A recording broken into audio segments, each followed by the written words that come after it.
Nem toda possessão começa com um grito. Às vezes começa com um pedido de ajuda. No fim de uma estrada de terra vermelha, um vilarejo pequeno cercado de morro e mato fechado, morava Clarice. Moça direita, ajudava a mãe, cuidava da casa, sempre foi conhecida pelo jeito doce e pela fé que carregava no peito. Mas naquela semana, o tempo virou. A tempestade caiu forte, dessas que fazem o chão tremer e o céu parecer rasgar no meio. Naquela noite, enquanto a mãe dormia, Clarice ficou acordada. Disse depois que ouviu alguém chamando do lado de fora. Não era voz conhecida, era um sussurro cansado, pedindo socorro, dizendo que estava perdido na chuva.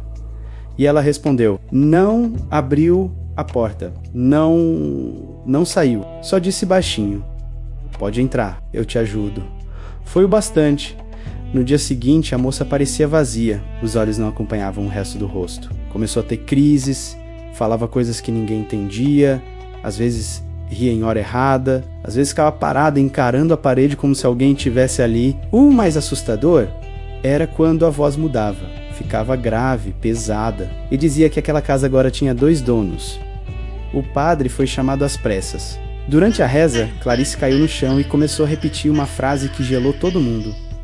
Ela deixou. Eu só aceitei o convite.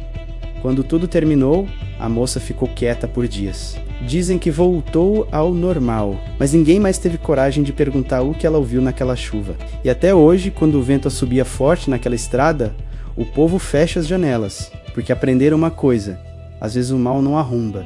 Ele espera que você diga que pode entrar, e você teria respondido ao pedido naquela noite? Acredita que uma palavra pode ser permissão? Conta aqui nos comentários o que você faria. Curte, compartilha com quem gosta de um bom causo e segue o Canto da Prosa para mais histórias que o povo ainda conta baixinho.